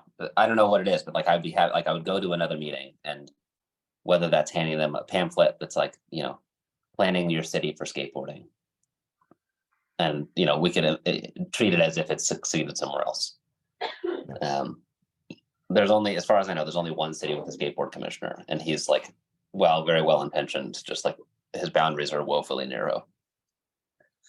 I have a similar idea for a proto design fiction that I haven't created, but it's for this initiative in my head called 10 billion trees. And it's like in my head, it's a global initiative to plant 10 billion trees to combat climate change. But the design fiction is presented as your neighboring city has already done this. They've already planted X amount of trees in their public spaces. And then you go to, like, I'm in Milwaukee, so I go to Chicago and I start handing out pamphlets that say Milwaukee's already done this, right? And why isn't Chicago on board, kind of thing. So it's kind of similar to what you were saying. Mm-hmm. It's like LA's already done this. LA's already starting to design the skatable city. Why isn't SF on board? Yeah, and interestingly, actually, I have a friend in Los Angeles who runs another skateboard company that's sort of like similarly aged to this one, and he independently he has also started to get involved with like the LA Bike Coalition to get to become a part of like their vernacular. And so I just like fed him all of the stuff, you know. I'm just like, here, use this, like take it and turn it into something. He's like, oh, people need to hear this. Great. I was thinking too, sort of like Drew, the whole like, well, if he's in, I'm in kind of thing, or she's in, I'm in. Getting that first, or like, this is word bad for investors, especially angels. Like, you get convinced so and so, like I follow that, I'll be in for another unit or whatever. So the design fiction becomes the, you know, that, well, that I'm, you know, that's already there, like that's already happening. So then yeah, this city's already done it. Yeah, So you know, it's just well, Milwaukee and Chicago are competitive. Not really, because Chicago is like Mike Tyson and Milwaukee is, you Robin Williams. It's like, in the ring together. So it's, it's not really, doesn't really equate, but there is a competition there that Milwaukee long lost, but just feeding into that kind of city by city or region by region competition. Like the Colorado region has already planted X amount of trees. Montana, come on, let's get it done, kind of thing. Yeah, well, and there's a competition part. I was thinking more, well, the other side of it is the like, wow, I really respect those people. If they're doing it, we should be doing it too, kind of thing. So there's a couple things going on there for sure. That actually reinforces some thoughts. Yeah, love it. It borders on the ethics of design fiction, but as long as somewhere in there it's planted that, like, if somebody looked really hard, they could figure out that it was a fiction. Mhm. But that's more of what am I reading? It's just called design fiction, and it's a slim little book from the mid 90s, but they're talking about the Yes Men and the thing that they did with Dow. Like, one of the artists actually got on to a news broadcast somehow and pretended to be an officer of the corporation and was apologizing for a vast, and it went like as viral as things could in the TV area, like instantly, but that was just as quickly debunked by Dow as quickly as things could without Twitter. But that's just for that moment, Dow had apologized for this huge environmental disaster that it had done, right? So not quite going that far, because the Yes Men played the straight man the whole time, until it was found out, and then like, yeah, this is an art piece, on CNN, kind of thing. But just kind of playing in that gray area with it. In powerful. advertising, in advertising, there's a lot of work playing at the margins of those fictions where you do actually do something with the plot, to the extent that it's possible to have a plausible claim to it. So people say, like, we put an installation in Times Square, and we saw what people did, but they put it in for 5 minutes, and then they paid people to come up to it, and then they saw what those people did. So all of those things are technically deniably true, but they're not the same thing as what you were sort of immediately conjure to mind when you think something was in Times Square for several days or weeks or months, or it's permanently there now. And so if I were to go there in 6 months, then I would see it. And also there are ways in which those fictions and plausible deniabilities come from places and the sort of relative size and importance that they have. So, people talking about the prime minister of Iceland, like, Iceland has less than 500,000 people, like Bernie Sanders is a senator, but he's a senator of how many people? Like, you compare that to the size of, like, the West Coast big cities, but then you compare those to the size of Asian cities. Like, Tokyo has 41 million people. That's bigger than California. And so, like, a lot of the way that people sort of lie creatively comes from being able to kind of align the actual numbers, scales, durations, in order to be able to come up with the reasonable cover story of what happened, or this happened in a state. And it's like, well, how hard is it to actually tell every third person in North Dakota about something? There's only like 600,000 or whatever, so there are a lot of really interesting things that you can do within advertising, but also in terms of policy by doing that. And so, it was really convenient that New Zealand went anti-nuclear in the 80s, but New Zealand was 2 million people on the literal other side of the world. So how much does it matter? Less than the cover story, like than the headlines that they had about it. But it was still very useful for people who wanted to use it. So looking for ways of being able to create stories like that actually are true in terms of what sort of thing you've managed to get wedged into what kind of place is really valuable beyond just pure fictions. But there's some pretty interesting pieces of sleight of hand once you start looking closer at what actually happened and by whom and for how long.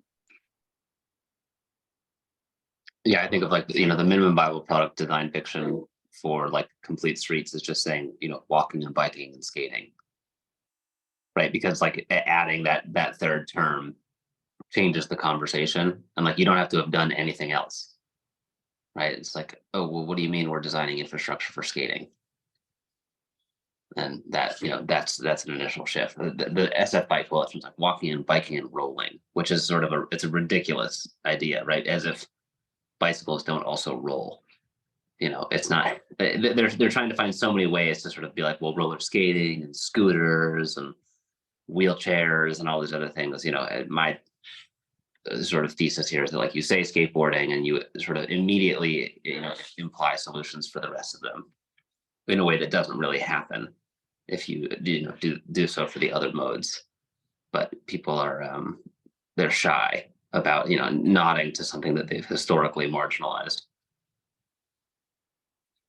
Yeah, I like that, But- because it sounds like you're normalizing a mindset that way, right? Like because if that seems to be one of the big things that we're talking about, if you just adjust the mindset a little bit, then it can be a normal thing that we should be talking about that. That should be Right, and incorporated, yeah. Like if you really want to up the ante, you say walking and skating and biking. You actually, you don't just tack skating onto the end, but you actually put it ahead of bicycling, because ultimately, like, its affordances are actually more mainstream or needed by a broader suite of of people than the bicycle. But we'll see. The executive director from the Bike Coalition wants to meet, so we'll see. She wants better language. Her son skateboards, so we'll see what she's willing to do for her family. Yeah. Well, as you say, maybe that's just the purpose. It's just a foot in the door. That's it. Right. And the problem is that it sounds dangerous if we manipulate too much, then people will that'll become its own problem. Yeah, but I think in that way it would be useful to make like a single page document, or a few pages where like anytime you can just be like, here's this, marinate on this for a second and get back to me, some kind of piece of spreadable media. Has anybody read that book, by the way? That seems relevant to this group. Sorry, which one? Spreadable media. Can you shove through a link somewhere? Yeah, you bet. The premise of the book is that like there's a difference between something that is like spreadable and viral, and that the metaphor for viral is insufficient to describe like what we really need from media, because like something that is viral is out of control. And whereas something that is spreadable, has a little bit more intention to it in some fashion. And he does a pretty deep dive on people who were like surreptitiously or just like independently recording WWE episodes, and there were like informal networks of like distribution on VHS, so that you could like get back back episodes of it and stuff like that. But he just talked about like the ways things which can be designed to be spreadable, right? How do you make something that moves in a way that's less malicious sounding than viral in some way? Just thinking the Nutella, that's spreadable. Something I don't know. Right, no, Nutella. exactly. I think that's the right image, though, right? Like you sort of Sweet. slather it on, Yeah. get it in it's- all the corners so that every bite has some sweetness to it. And it's it's yummy, and is it healthy? Maybe a little bit. I don't know. It's hazelnut.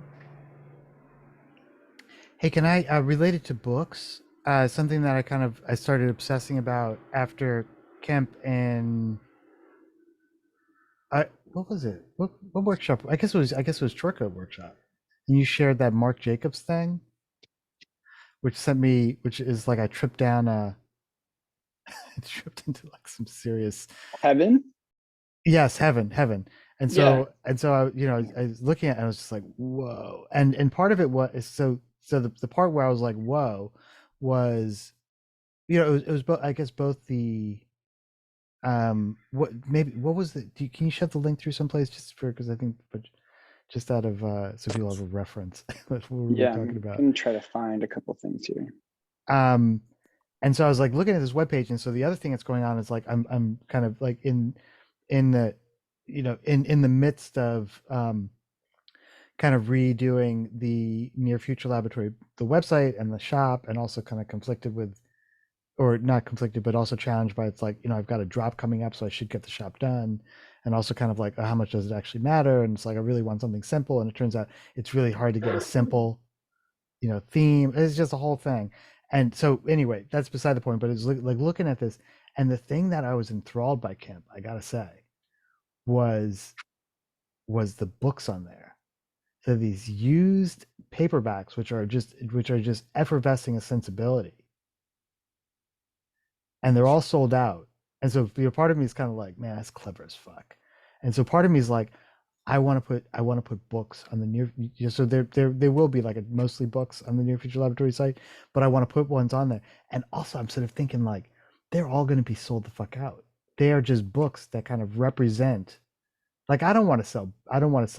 I mean, maybe I do, maybe I don't. But I thought about having these kind of like, they almost feel like slightly fringe, a little bit weird. So like, I would put in a second, I haven't even read it, but I'm going to get a copy. Paracriticisms. I mean, it sounds fascinating. Thank you, Drew, for sharing that. I'd put that on there. I mean, do I feel like I need to read it in order to put it on there? Kind of not really. I mean, I want to read it. You know what I'm saying? In a way, like what I'm kind of feeling into. It just seems something, and it could even be stuff, you know, like you put a beautiful, just, you know, like a beautiful Ryobi, one of these neon yellow Ryobi hand drills. Just put that on there. Like, this is our equipment. This is what you need to survive the coming renaissance, or to live into the coming renaissance of creativity. You're going to need a Ryobi electric hot glue gun. You're going to need to read this book, Paracriticisms. That's pretty basic. You should have a copy of ABC Solarpunk. You're going to need that for the kids. Yeah. Just that kind of tickles me just to imagine that. A Comet skateboard. You need one of those. Yeah. I think this is I think Heaven is an incredible, I look at it as a case study right now. And I'm glad that you're picking up on the cues of it that I think are the more intellectual things that are making the rounds in the fashion world right now. I shared the Instagram link first because that's the mood board for Heaven, right? Like, if you scroll through that, if you pull up their Instagram, you know, this actually their fourth square is this, you know, Michelle is the creative muse behind Rick Owens. Rick Owens is considered now to be the most futuristic cult leader of fashion at the highest level, you know, once considered to be like the weirdest outcast, you know, so that's, you know, she's his counterpart. So this, whether it's a collaboration or you know, Mark is just brilliantly reinvented an entire genre of clothing for specifically Gen Z, and, you know, which will trickle up as fashion tends to do. So it's fascinating. And when you talk about the books, did anyone ever go to the Bleecker Street used to be like nicknamed, you know, the Marc Jacobs Street, just because he had like 4 stores on it at one point. Did anyone ever go to that in New York? There was a bookstore. It was across the street. I went by to collect rent, but never really. Yeah, yeah. That's what's funding. What was well, the then I will be really extravagant with fabric. I'm not sure now. if you understand who I am. I am Bleecker. This is my street. Oh my God. Well, then we are buying the most incredible fabric.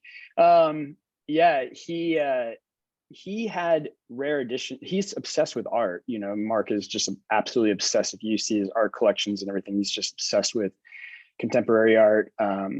And a big mission of his is just to always be acknowledging and showcasing artists who don't get enough attention. And it's a really great thing for us to be thinking about, as like you said, like these books, what is our version of, like you said, like a drill? Or when we were talking, Drew, about making the other day, that call that we had for the chore code, it was just really inspiring to think about like making and not antagonizing, that's aggressive, challenging making, right?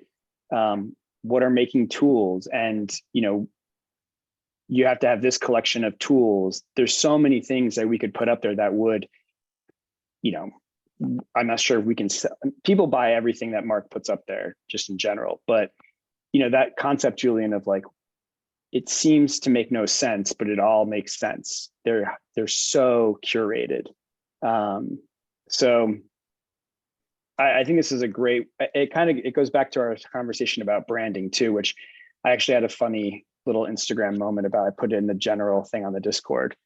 But yeah, I'm glad that you're still thinking about heaven.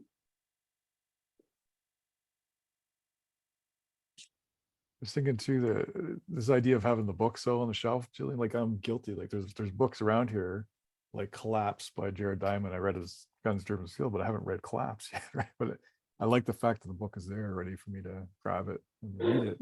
Because it just, the cover, everything just speaks to me about, you know, the potential of that. But also this came up in my thesis group, is the discovery of what's on your shelf sometimes, or the cue of it, right? You don't need it to be, you don't have to read it as maybe once or brief through it. I tend to read books from the inside out anyway. And so anyway, I was sparking on that. There's something going on there for sure. Yeah, for sure. Yeah, love I think sold out, so you don't have to commit to the production side. there's something too that we've been talking about. I think that I've been thinking a lot about the branding. I feel like between Drew and the conversation around the zine and the code, and then Julian, you're coming off the heels of this Detroit thing. We're talking about branding. You know, today you made the comment about folks wanting to be in the studio on their own, and then there being this sense of communal. I see with a lot of young people when I'm like, if I'm talking to a class, which I haven't taught in a year, but I notice that a lot of young people, they want that communal feeling, right? Like they want to feel like they're part of this. They want those pins, they want the selfies. So I'm wondering if that's something that we add to our, you know, our next iteration, that, you know, we're not in studios alone, we are communal. So I feel like that's something that's an insight that you're seeing, Julian, with people wanting selfies from you. I feel like that's the thing, because I know for like a trend with Gen Z, they definitely don't want to be alone in studios. A lot of them don't. They love that like communal vibe. They're collecting you too at that moment. You're now part of people's collection, right? Like I do that. I collect, right? I do collect books. It's one of the things I do. So. But and then it's like corny to say, but then NFL becomes a collection of their identity, right? Like, which I think is the point of what this is. And that's not to like make it grandiose in the sense like,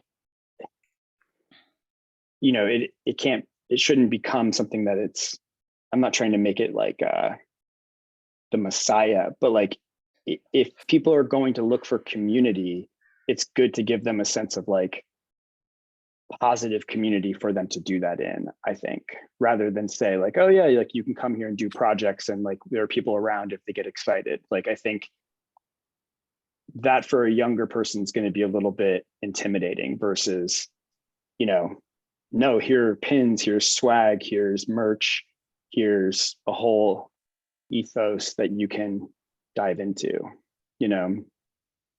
Can you try that? I think I know. Can you try that again? Maybe just you know, just flank it from another direction. Like if someone said, yeah, I think heaven's a really great benchmark, to be honest. Like, you know, if you look at that Instagram, it's a whole world, right? Like and you don't even have to fit into that world, but you know that you may not be that aesthetic, but you're accepted, right? Like that's a world in which like you can tap in, tap out, sort of dabble in whatever. You know, you can be a nerd, you could be a punk, you could be a hipster, whatever. I feel like our version of a futures lab, if we emulate something that allows people to kind of feel that sort of camaraderie or community without it turning to hyper academic or hyper exclusivity or anything that I think a lot of foresight labs, when they become commodified, become, or when it becomes purely academic. I think we would end up hitting this like beautiful moment of sort of brand identity where it's like youthful and work, like people making stuff that is truly engaging, you know? Yeah. But I feel like we're at this point now where I'm sort of still thinking about that, you know, next iteration of branding us, because it seems like you're getting a lot of traction on it. On the vibe and for the branding part, it's I mean, I wouldn't say I'm flailing, but I'm flailing in a fun way. You know, like it took me forever to make these I mean, part of me feels like, okay, now I check in with myself, but once I realize like, actually, it would be really hard for you to become a jerk. So don't worry about it. But I made these enamel pins, and they're like a cartoon of me, like this drawing that someone did. And it's fun and wacky. I'm like wearing a lab coat. And you can kind of, if you knew me, you know that's me. But it's like I'm holding a pipe, and I look like, you know, I'm like Edgar, like our Edgar character, like the back office guy. And I made those in enamel pins, and that was like a really hard thing to do. It was really hard because I was like, what the fuck do you think you're doing? Like, you want people to wear you? And I was like, no, it's not that. It's a badge. It just happens to be you. You've used this little character all the time, and now you're just putting out an enamel pin. Don't even think twice about it. And it's not because it's not because I'm like, hey, I want people to wear, they should wear me on their lapel.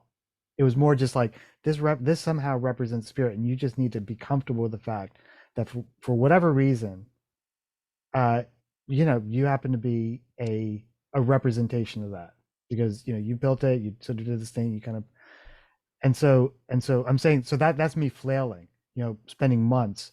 Should I get that? Should I not? No, forget it. Don't do it. Should I get it? Should I not? No, don't do it. It's not, that's not these things. And then finally it's just like, this is the fuck how things work. You gotta carry the load. And in my case, the load is like feeling awkward and uncomfortable. The opposite of what someone might be like, yes, put me on that. Of course I should be on there. Fix that up a little bit, you know, like clean that. You're making me look too old, you know, or something. Make my eyes blue. It's not that at all. It's just kind of like, it's more like, that's the load I have to carry of, you know, dealing with those things. And so to the branding thing, it's like, that is now, it's like, okay, so maybe that it took a year, but you made that hurdle to say you are now actually, you know, continuing to evolve and build out near future laboratory vibe, you know, in a way. And you're doing it, you know, at a significant peril, because you have to question every time you hand that to someone, like, what the fuck do they think I am? Which I do think, you know, which I do think. I'm just kind of like, here, have some pins of me, you know, and put them on the dining table, and then just kind of look and sit back and look. People are like, oh, cool, and, you know, they show it like, oh, wait, I want that one. I'll trade you this one for that one because there's no more of these left. You're like, all right, here we go. This is how it works. This is how you get people feeling into it.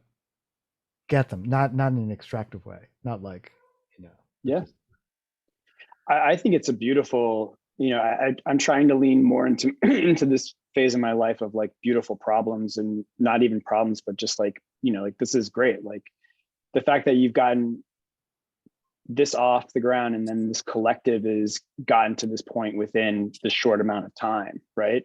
And I think that's validated. Like I was even at a Seder dinner last night, and when I talk about projects that I'm working on, you know, it's validated that this is a rare space. You know, I'm talking to some executives at, you know, this is such a classic Passover LA moment, but it's like a lot of people in entertainment, right? Like VPs at streaming services and whatnot. And like, you're talking about future labs, and they're, you know, those things, people don't get to have that type of play and intellectual curiosity a lot in their day job, right? And so, you know, it launched into this conversation, and here I am with this guy who, you know, I adore. He's a good friend, but he also happens to be this big executive at one of these, companies. And it's like, I know through his eyes lighting up that this space doesn't exist a lot of places. And then I know when I go to Parsons and talk about, what we're doing, it also doesn't even exist in that academic space, right? So,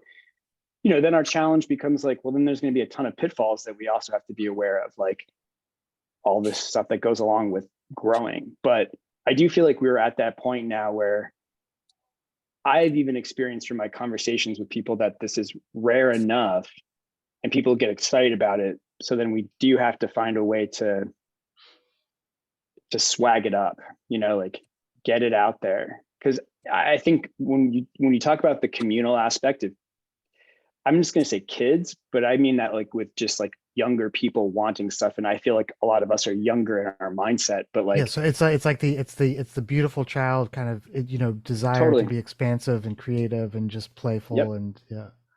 That was a big conversation last night. We were talking about ChatGPT, and one argument was being made about just like not about age, but about mindset, right? About like the ability to dive into technology regardless of, I won't go into all that, but my point being like this curiosity or this youthful desire for community that I feel like we have to swag the fuck out of with this lab to make sure that people know that there is a space for this to exist. Because, I was even thinking about Randall when I was talking last night about, somebody was just like, we're totally fucked with AI. And I was thinking about some of the conversation you and I had about like organizations around ethics and, honesty and whatnot, briefly on one of our calls. But, not that we are going to be that group, but like, it's very clear that like, as we are rapidly entering into these worlds very quickly, like this futures lab is will have a role in something, just because of the sheer fact that things are going as quickly as they are. And I don't know, I just feel like we're going to have a role in some capacity. Sounds like a near future project, the near future laboratory. Yeah. Yeah. But I think you're right too, because I think as people are gonna need to make sense of things, right? And they need, like, I think that's the biggest fear, is that nothing will make sense anymore to people. And just the general ethics that we bring into it, not that we're like defining that right now, but like Julian, you've been very clear, like if you're McKinsey and you're coming in here as a consultant and you're looking to like commodify your project, that's not this group, right? Like that is an ethics value system that we've been very, very direct about, right? So I think like that is a very different vibe than a lot of other spaces, So anyway, I think something maybe we need to get more formal on as we evolve. What's the shape of that formality, do you think? Just from your instinct, what does that look like?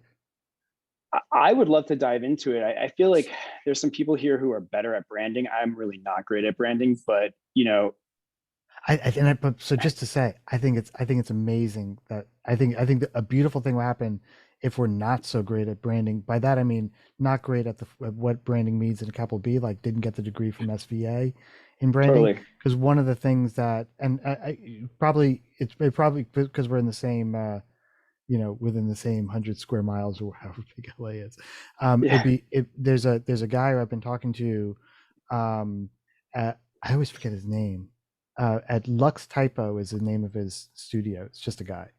And we had a coffee, and I'm basically waiting to hear from him on his thoughts on. I started specifically with like the logo. That was the conversation. Mm-hmm. Like now, I think I'm at a point like with Patrick, who's been seeing the logo, my kind of iterations of it a lot because we've been putting it on the spine of the books and stuff. And Patrick was kind of like, I don't know. I think this is good. And why am I saying that? I'm saying that because I've been talking to, I want to say his name is Greg. I've been talking to Greg. Let's call him Greg.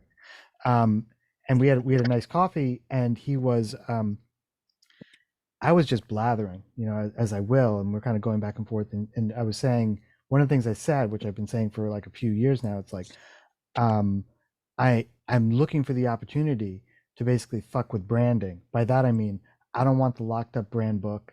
I don't want brand fascists in the room saying like, I don't know, that kerning seems a little bit off. Like I want it to be like fun and playful. And one of the things I heard back, if this is a guy who does this for a living, he's kind of like, this is amazing. I've been waiting for a project like this, so he's probably working Yeah.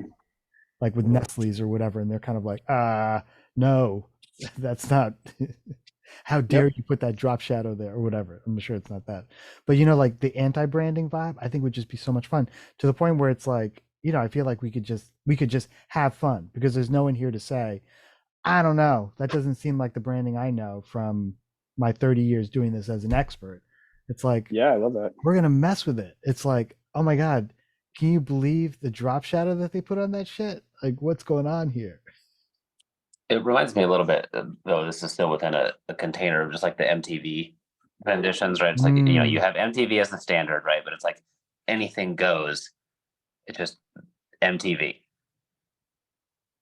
Yeah. Yeah, So- NFL, anything goes. Like now it's in some kind of zebra stripe or something. Nice.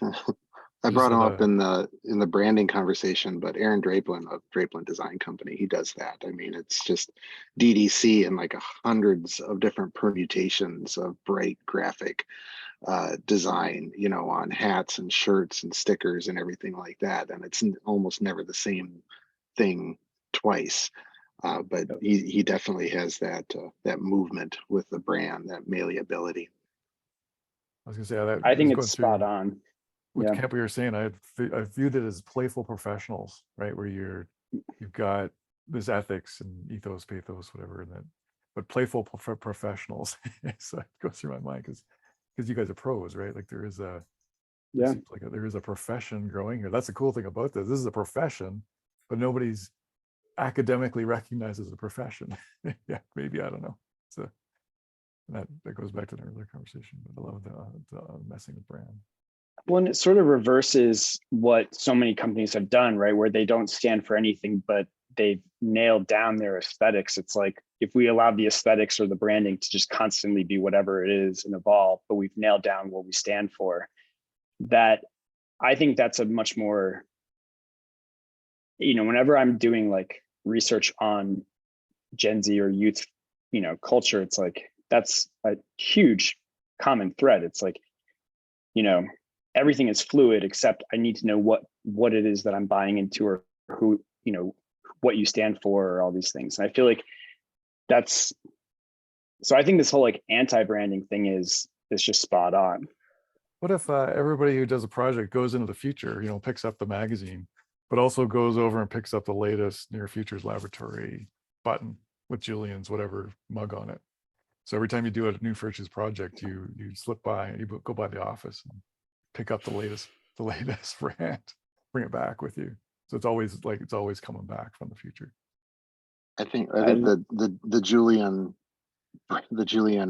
figure is just a NFL persona, like how ad companies do personas. And so there's a Kemp persona and there's definitely a Dre persona, like all over the place, and an Aaron persona, and actually make out the persona cards, right? And then give them like the RPG, like little stats, Julian's imagination is at like, 9 out of 10, right? It is his business sense is like, 2 out of 10, right?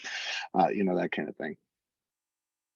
Yeah, I think it's so fun to go down this road. I don't know.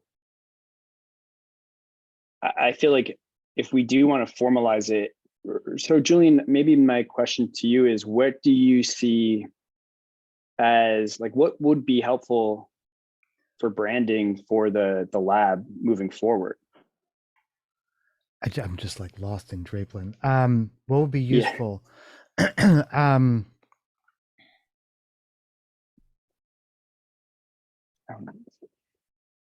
Or maybe we can talk about it next call. Well, yeah, I think maybe to start. I mean, this kind of sounds a little bit throwaway, but maybe just workshopping it, or Yeah. maybe even workshopping is overstating it. Maybe just having a focused conversation. Say we're going to focus on. We're just going to talk about branding, and we're going to say and almost like evolving and developing this conversation. Then I think maybe out of that will come like a few like little elements. I'm sure like probably 27 projects will come out of it. And then there's a practical side of it, which is like, I guess, and also maybe feeling like a little bit more energy into it. I don't think that there's a lack. We've just been working on so many things. Is like I literally have like there's the Imagine Harder cap prototype. I need to just get my ass together and go to my guy and say, hey, this needs to be a little bit bigger and move up. Could you redo the template? And then it literally, like here, is a box of 8 because I got I've got an account.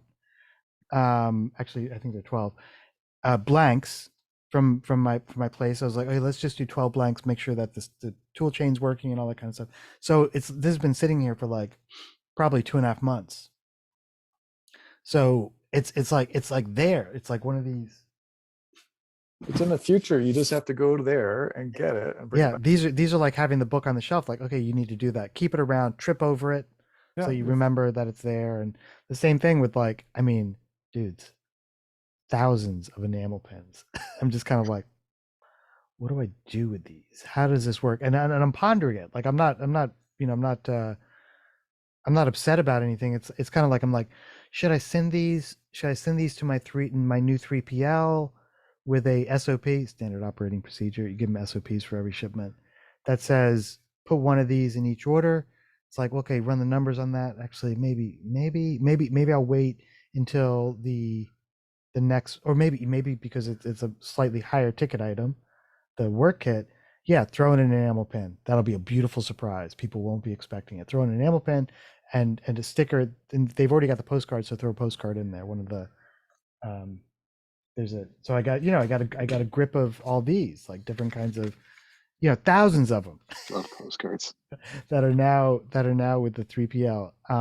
And thousands of stickers are showing up. And so things are happening, and I'm just experimenting, kind of independent of the broader conversation within here, just because I'm kind of like, let me just start this thing and see what happens. But opening up that conversation would be exceptionally helpful. I mean, even you said the other day, I mean, and Kemp, we've been talking about this ever since Chorka came out of merch, right? Remember that? It was like merch. Yeah. Start. And it was just like, it's just a branch of it. But Drew, when you said, I can't remember what you said exactly. You said, we need to merch up, get your merch face on. Mm-hmm. And I'm like, yeah, this is great. Okay, cool. Now, now this is going to be more energy into it. Like my instinct wasn't like, I don't know. It was like, fuck yeah, man. Okay. I'm going to get like Drew's got my back. Like this is going to happen then. Yeah, as long as you tell my I got a bunch of stuff. This is literally, I asked for your address. This is going out today. Yeah. This is Nice. like samples of everything. Nice. It's in the future. Yeah. No, I totally got your back as long as you explain to my beautiful wife the trip over it, so I know it's their filing system, because she doesn't get it. She doesn't get it, and it's been 22 years and she still doesn't get it. So yeah, that's why I'm back here, not in the house.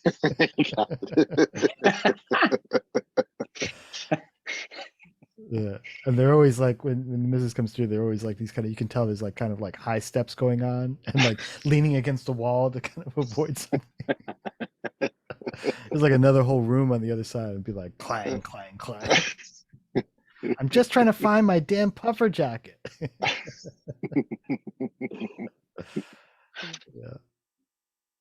But yeah, Drapeland, he's if check out that link if you guys Fucking don't hell, know him. I mean, man. I think he's just the king. He's On just, point. and it's all beautiful stuff. And it's all just an expression of his studio, but like formed in some way around the brand, right? Like they do work for other people, but like the most vivid of it is the stuff that they churn out just to churn it out. And like it's gorgeous.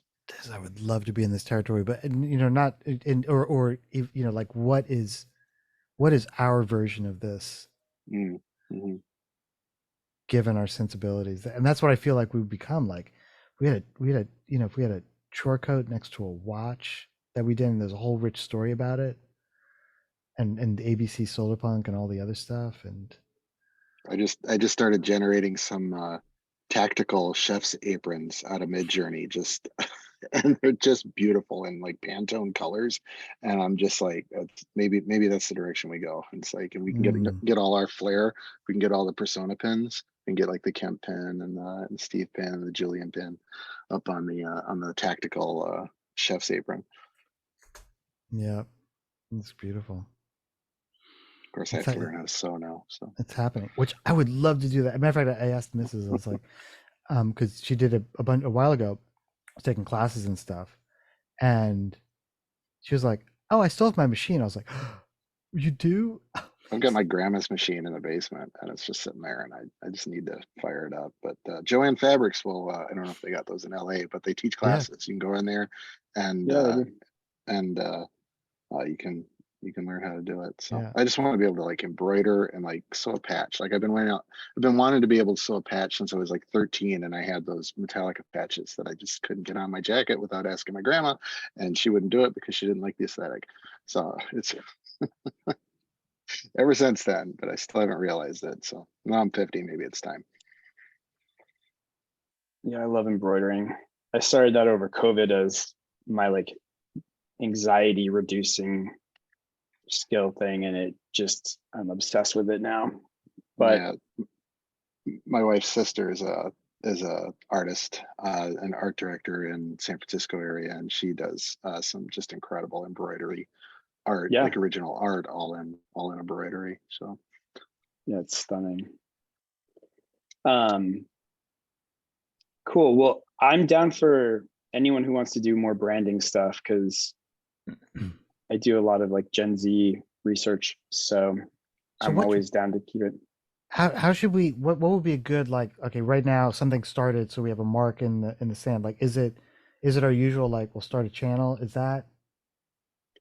I'm down for a channel. I mean, I think it's I think it's a channel. People can throw up images. They can throw up. Marty Neumeyer. Nice.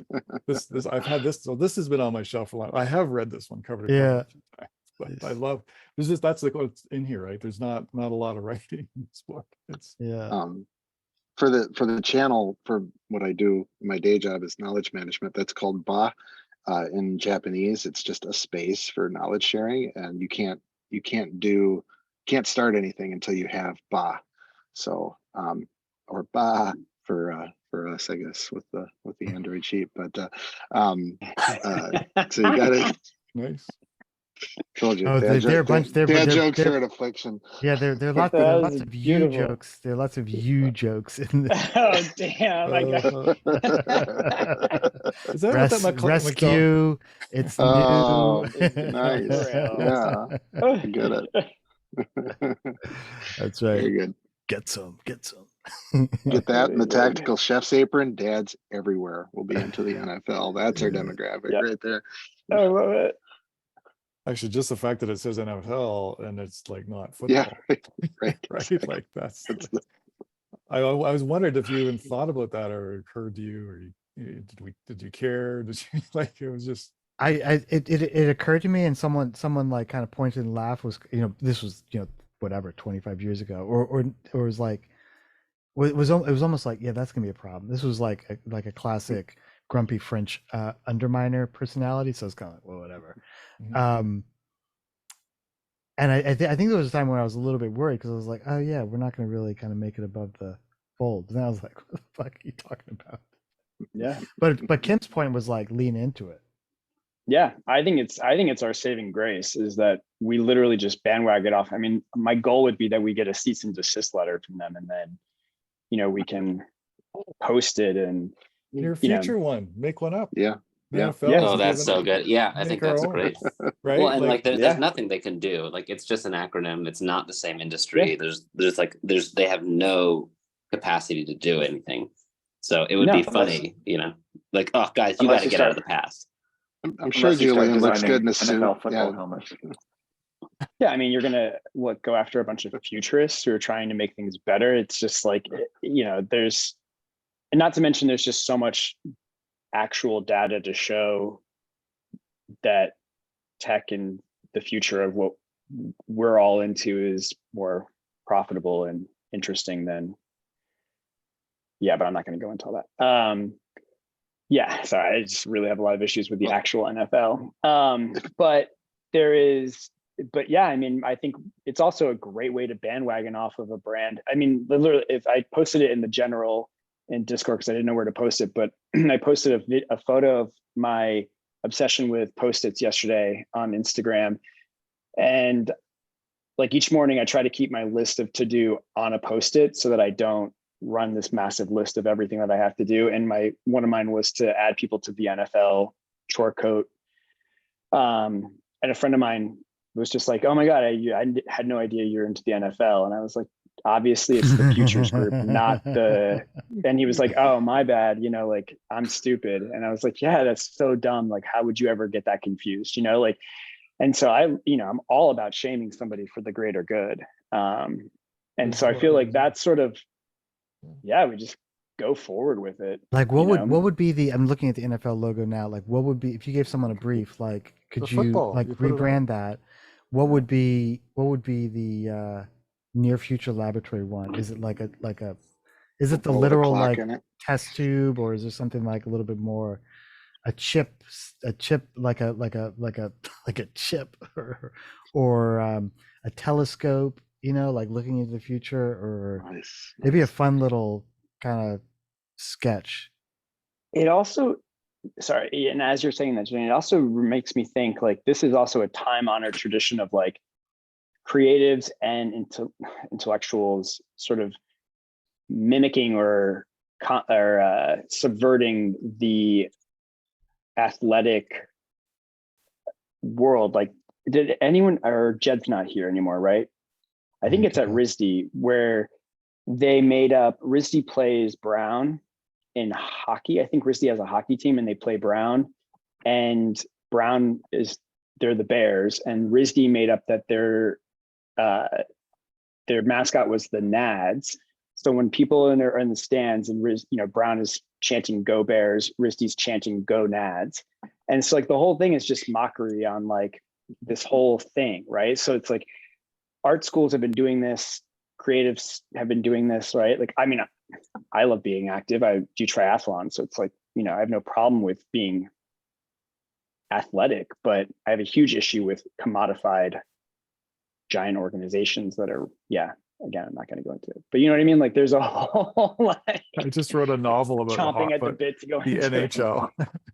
Yeah. I just wrote a whole novel But about I the think- NHL now. That's there's something there for sure. I think again, when we talk about like our client, like if we're a Gen Zer who wants to go into futuring, like Thomas, like if Thomas is giving that talk and it's like someone sees us branded as the NFL and like kind of poking fun at it, but also being like, no, we're serious at what we do. Like they're going to love that. Like that is just a home run. So I see a football like being passed back from the future, right? Like being thrown through that portal back, and it's somehow interesting or different. And then, or we should reach out to them and say, hire us and we can help you figure out all the shit that you've done wrong as an olive branch.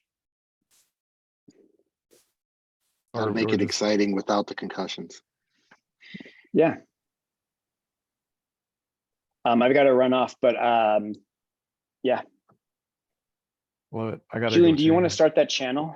Yeah, let me just start it. Where should we put it? In projects, I guess? Or front, wait, where do we put stuff? I'm totally confused. Close that. And I'm going to put it, not front deck. I'm going to put it in projects. What should we call it? Pump room. I'm calling it now. Drew is going to be the absolute champion of this. There you go, Drew. That's the Marty's view of collaboration. Well, now I'm just thinking like we can have our own version of like a Quidditch tournament, which like Google started doing. We got like so many options now for, playing off this athletic element. Well, I'm just going to see if I can get like imagine harder works perfectly with that ethos around like just do it harder, like just all that stuff. Like right? what game just does do that... it. Think different. All that stuff. Yeah. We can create that gym. This is going to be great. I do have to All jump right, out. well, I'll look for the channel, but I gotta take off, but it was great to see you all. Good Thanks so seeing you too. much. Thanks, Yeah, very Cam. much. Yep. I'm gonna, Thanks for, I'm gonna run too. I got another call in a couple minutes. yeah, me too. Always I'm fun, gonna go. guys. I Okay, should thanks so probably do much. something on my way to Peace. stay here. Take care. Yeah. Sorry, Dave. Congratulations, Congratulations, Drew. Yeah, congrats. Thanks. Take care. Take Cheers. care, guys. Bye. Take care. Take care.